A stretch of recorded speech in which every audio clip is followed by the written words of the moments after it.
الحمد للہ وکفا وسلام علی عبادہ الذین اصطفیٰ اما بعد فاعوذ باللہ من الشیطان الرجیم بسم اللہ الرحمن الرحیم السلام علیکم ورحمۃ اللہ وبرکاتہ۔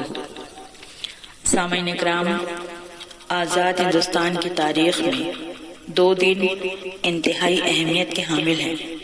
ایک 15 اگست جس میں ملک انگریزوں کے چنگل سے آزاد ہوا، دوسرا 26 جنوری جس میں ملک جمہوری ہوا، یعنی اپنے ملک میں اپنے لوگوں پر اپنا قانون لاگو اور نافذ ہوا۔ آج 26 جنوری کے موقع پر انتہائی عقیدت کے ساتھ صمیم قلب سے آپ حاضرین کو جشن یوم جمہوریہ کی مبارکباد پیش کرتی ہوں۔ آج ہمارے اسکول میں جلسے بعنوان جشن یوم جمہوریہ کا انعقاد کیا گیا ہے۔ اس موقع کی سعادت نصیب ہوئی، اس کے لیے میں اللہ رب العزت کی بے پایاں احسانات و انعامات کے لیے شکر بجا لاتی ہوں، کیونکہ تیرا بوند بوند میں ذکر ہے، تیرا ذرے ذرے میں نام ہے۔ تیرا بوند بوند میں ذکر ہے، تیرا ذرے ذرے میں نام ہے۔ تیری دھوپ تیری یہ چھاؤں ہے، تیری صبح تیری یہ شام ہے۔ یہ فلک یہ تاروں کے قافلے، یہ چراغ و نور کے سلسلے، تیرے فیصلے تیرے حکم پہ یہ قرار ہے، یہ قیام ہے۔ رب کائنات کا فضل و کرم ہے کہ ہمارے دل علم و فکر کی روشنی سے منور ہے، روشن ضمیر اور خدمت خلق کے جذبے سے سرشار ہے، اپنی تہذیب و ثقافت سے وابستہ ہے، مذہب و ملت کے درد سے آشنا ہے، تحفظ جمہوریت کی پاسداری کے علم بردار ہے۔ انہی تصورات و تخیلات کی روشنی سے سرشار آج کے پروگرام کا آغاز کرتے ہیں۔ آئیے پروگرام کا آغاز تلاوت کلام پاک سے کرتے ہیں۔ قرآن کیا ہے؟ وہ فکر کا چراغ ہے، وہ علم کا نصاب ہے، وہ تیرگی جہل میں مثال آفتاب ہے۔ قرآن کا نظام ہی جہاں میں کامیاب ہے، قرآن وہ کتاب ہے جو در سے انقلاب ہے۔ سمجھ کے گر پڑھے کوئی تو نور علا نور ہے، بنا سمجھ کے بھی پڑھے تو باعث سرور ہے۔ قرآن وہ کتاب ہے جو سر بسر ثواب ہے، قرآن وہ کتاب ہے جو در سے انقلاب ہے۔ آواز دے رہی ہوں تلاوت کلام ربانی کے لیے۔ بے شک تمام قسم کی تعریفیں صرف اللہ کے لیے ہی ہیں، کیونکہ آسمانوں اور زمینوں کا پیدا کرنے والا وہی ذات واحد ہے۔ جس ذات نے زمین اور آسمان جیسی چیزوں کو پیدا کیا ہے، در حقیقت صرف وہی حمد و ثنا کا سزاوار ہے، اسی نے تاریکی اور نور کو بنایا۔ تو جس ذات نے ظلمت اور نور جیسی چیزیں پیدا کی ہیں، یقیناً وہی تمام تعریفوں کا حقدار ہے۔ اللہ تعالیٰ کا ارشاد ہے، اگر زمین میں جتنے درخت ہیں وہ سب قلم بن جائے اور سمندر روشنائی بن جائے اور اس کے بعد مزید 7 سمندر اس کی مدد کرے تو بھی اللہ کی کلمات ختم نہیں ہوں گے۔ بے شک اللہ زبردست بڑا حکمت والا ہے۔ حمد و ثنا اسی کی جس نے جہاں بنایا، حمد و ثنا اسی کی جس نے جہاں بنایا، مٹی میں جان ڈالی آرام جاں بنایا، پیروں تلے ہمارے ممتا بھری زمیں دی، مشفق صاحب نے سر پر ایک آسماں بنایا۔ لفظوں کی ساری دنیا اس کی ثنا سے قاصر، لفظوں کی ساری دنیا اس کی ثنا سے قاصر، ایک لفظ کن سے اس نے سارا جہاں بنایا۔ آواز دے رہی ہوں حمد ربانی کے لیے۔ الحمدللہ، یہ ساری کائنات خدا کی ثنا کے بعد، یہ ساری کائنات خدا کی ثنا کے بعد تسبیح ہی پڑھ رہی ہے محمد کے نام کی صلی اللہ علیہ وسلم۔ اللہ تبارک و تعالی نے احمد مجتبی محمد مصطفیٰ صلی اللہ علیہ وسلم کو نبوت اور نبیوں اور رسولوں کے سلسلے کو ختم کرنے کے لیے منتخب فرمایا تھا۔ اس کا فطری تقاضا تھا کہ رسول اللہ صلی اللہ علیہ وسلم کی زندگی قیامت تک آنے والی نسلوں اور بنی نوع انسان کے لیے عظیم الشان پروگرام، محفوظ و مامون راستہ اور ہر طرح کے خلل اور کجی سے پاک اور سیدھا ہو۔ اللہ تعالیٰ نے آپ صلی اللہ علیہ وسلم کو ساری کائنات کے لیے رحمت بنا کر بھیجا۔ آپ کی سیرت مطہرہ اور آپ کی شخصیت کے پہلو خیر کے راستوں پر چلنے والوں کے لیے سبق اور نمونہ ہیں۔ اہل ایمان کے قلوب حبیب کبریا صلی اللہ علیہ وسلم کی یادوں سے لبریز ہیں۔ ہر جگہ آپ کے ذکر چھڑے ہوئے ہیں اور اپنے اپنے انداز سے ہر کوئی اسے بیان کر کے اپنے ایمان کو جلا بخش رہا ہے۔ آئیے ہم بھی نعت پاک کا نذرانہ عقیدت پیش کریں۔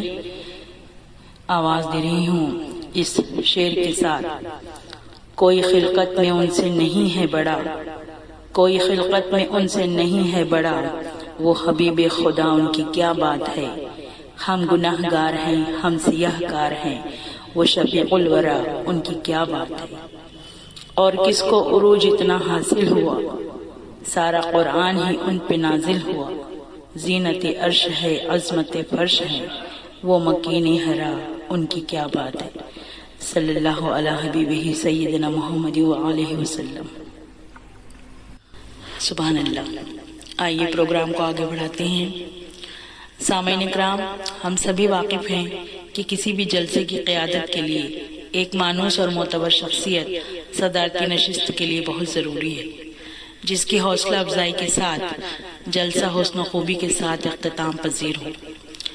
اسی مقصد کے پیش نظر آج کے جلسے کی صدارت کے لیے مدعو کر رہی ہوں محترم جناب ندیم سرور خان صاحب، صدر معلم سبحانیہ ہائی اسکول۔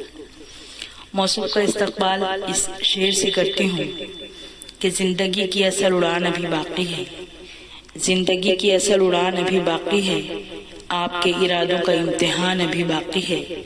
ابھی تو ناپی ہے مٹھی بھر زمیں آپ نے، ابھی تو ناپی ہے مٹھی بھر زمیں آپ نے، آگے سارا آسمان ابھی باقی ہے۔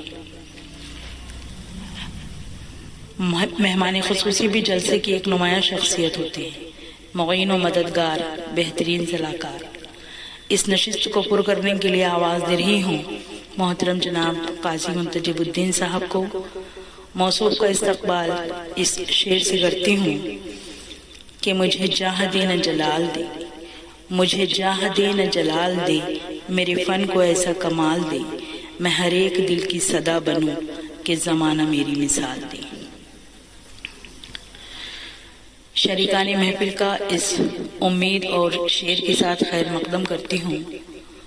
کچھ اور بڑھ گئے ہیں اندھیرے تو کیا ہوا، کچھ اور بڑھ گئے ہیں اندھیرے تو کیا ہوا، مایوس تو نہیں ہیں طلوع سحر سے ہم، مانا کہ اس زمیں کو گلستہ نہ کر سکے، مانا کہ اس زمیں کو گلستہ نہ کر سکے، کچھ خار کم تو کر گئے گزرے جدھر سے ہم۔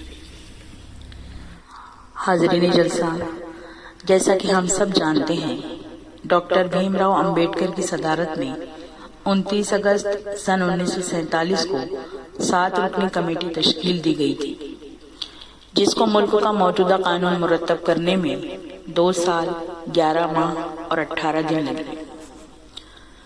دستور ساز اسمبلی کے مختلف اجلاس میں اس نئے دستور کی ہر شق پر کھلی بحث ہوئی، پھر 26 نومبر سن 1949 کو اسے قبول کر لیا گیا اور 24 جنوری سن 1950 کو ایک مختصر جلسے میں تمام ارکان نے نئے دستور پر دستخط کر دیے۔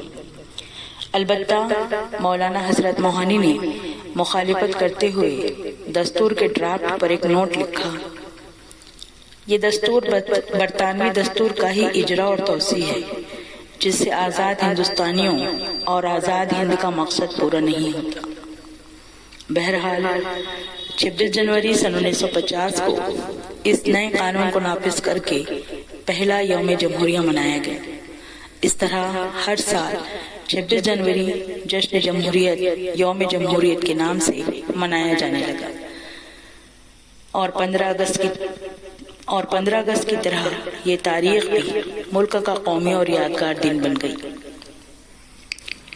ہندوستان کے دم سے ہے جمہوریت کا نام، ہندوستان کے دم سے ہے جمہوریت کا نام، دور تفرقات میں یکسانیت کا نام، حب وطن اخوت وہ ہم وطنیت کا نام، زندہ ہے اس کے نام سے انسانیت کا نام۔ ترانے کے لیے آواز دے رہی ہوں۔ حضرین کرام، ہندوستانی جمہوری نظام ایک بہترین نظام ہے۔ اس میں مختلف افکار و خیالات اور تہذیب و تمدن کے لوگ بستے ہیں، اور یہی تنوع اور رنگا رنگی یہاں کی پہچان ہے۔ 26 جنوری کو اسی مساوی دستور و آئین کی تائید میں اور کثیر المذاہب کے باوجود باہمی یکجہتی اور میل جول کے اس عظیم ملک ہندوستان کی جمہوریت پر ناز کرنے کے لیے جشن جمہوریت اور یوم جمہوریت منا کر شہیدان ملک اور آئین کے بانئین اور مرتبین کو بہترین خراج عقیدت پیش کرتے ہیں۔ اپنی گنگا جمنی تہذیب پر ہمیں بھی ناز ہے۔ نانک و چشتی کے خوابوں کی تعبیر کرنے میں ہم بھی کوشاں ہیں۔ اپنے وطن عزیز کی محبت سے ہمارے دل لبریز ہیں۔ اسی محبت و عقیدت کو پیش کرنے کے لیے آواز دے رہی ہوں۔ تقریر کے لیے اس شعر کے ساتھ: محو نشاط باد جمہور ہے سبھی، تعمیر ملک کے لیے معمور ہیں سبھی، آزادی خیال سے مسرور ہیں سبھی، پابند ضبط و حلقہ دستور ہیں سبھی۔ معزز سامعین، ایسا نہیں ہے کہ جمہوریت کی شروعات ہندوستان کی آزادی ملنے کے بعد ہوئی۔ آزادی کی لڑائی کے موقع سے ہی یہاں کے لوگوں نے، شاعروں نے، ادیبوں نے، آرٹسٹوں نے سوچنا شروع کر دیا تھا۔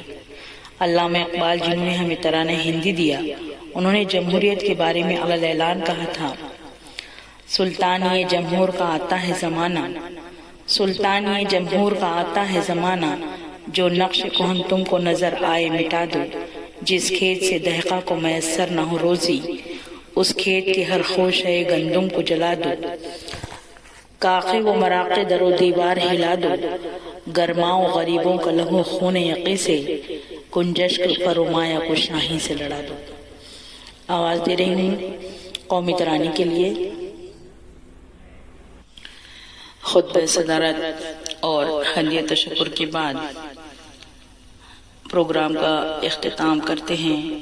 ایک بار پھر جشن یوم جمہوریہ کی مبارکباد پیش کرتی ہوں اس شعر کے ساتھ: ایوان فرخی کی تعمیر نو مبارک، ایوان فرخی کی تعمیر نو مبارک، آئین زندگی کی تدبیر نو مبارک، ہر ذرہ وطن کو تنویر نو مبارک، بھارت کے ہر بشر کو توقیر نو مبارک، روز سعید آیا 26 جنوری کا، دور جدید لایا بھارت کی برتری کا۔ السلام علیکم ورحمۃ اللہ وبرکاتہ۔